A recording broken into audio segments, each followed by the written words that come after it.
Dr. Laura Dabney here, talking about intimacy outside the bedroom. It's a whole new frontier for some people, apparently. And that's kind of sad and really important because intimacy outside the bedroom is what makes intimacy in the bedroom better or there at all.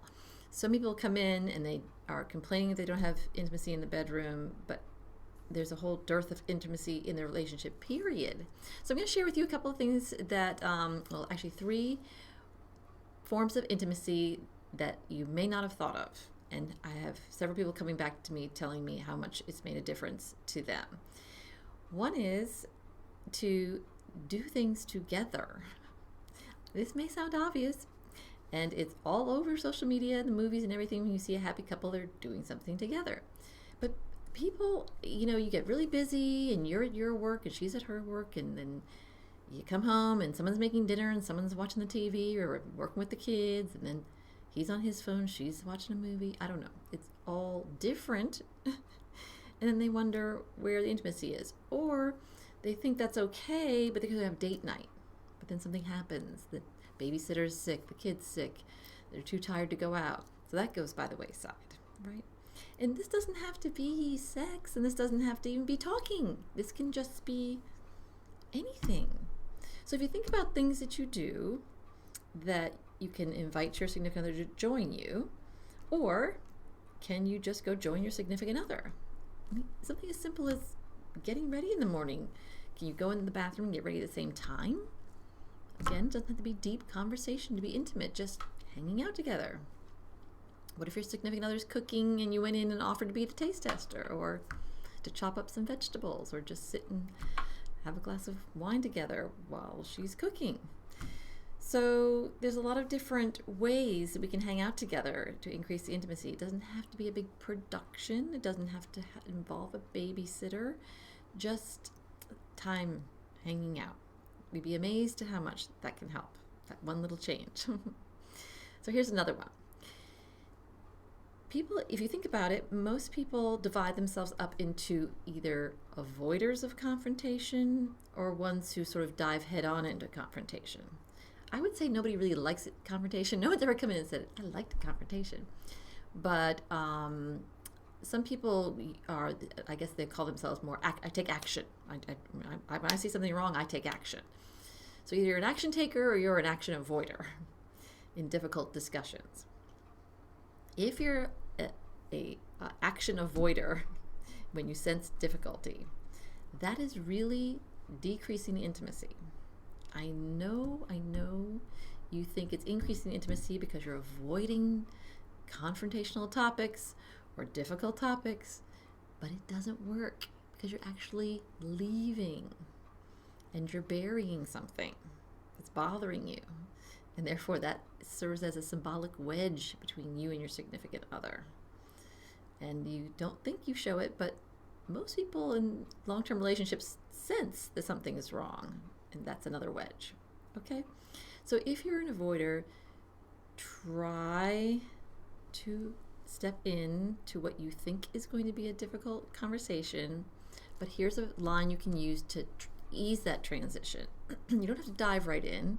That may be very hard for you to do if you've never done it.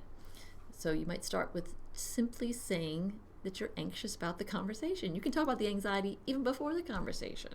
Something along the lines of, look, there's this elephant in the room. I'm really anxious about talking to you about this because I'm afraid it's not going to go well. Okay.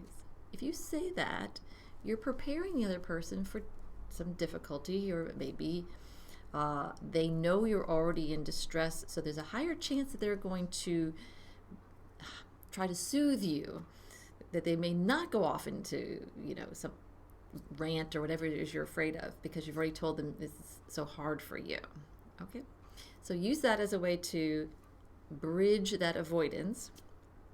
And then, of course, I'm going to go now to the third point, which is the flip side. Those of you who are ones who you act. When something's wrong, you act. Well, try not acting. Again, sometimes taking action without giving thought as to the timing, the purpose, the history of taking action, sometimes it doesn't go so well, right? And if that's your only speed is to take action, you're missing the passivity, right? So that we have to keep in mind that there's constructive aggression and constructive passivity. Most people who are in relationship trouble tend to idealize one of these, right? It's either all about taking action or constructive aggression or all constructive passivity, right? We're just gonna lay low. But ideally, we want you to be able to pull out the most appropriate one of these given the situation. Here's an example. I had a patient who was in this pattern that he could see, which is good. You could see the pattern of they would talk about something difficult, and his wife would sort of cave, and he would suspect that she wasn't really crazy about the idea and that she was just, giving it to him. But she wouldn't admit it. No, that's fine. We'll do that. It doesn't really bother me. That whole thing. And then she'd say something under her breath. And he would be tearing his hair out. What did you say? I didn't hear you. Encouraging her to talk, demanding that she talk, cajoling her into talking. He tried everything. And he said, how do I get her to talk, Dr. Dabney? And I said, stop talking. He had to understand that he was taking action, right? He's going to make her, force her, make it happen. As opposed to every single time he's done that, she just shuts down. She doesn't have to say anything, and she doesn't.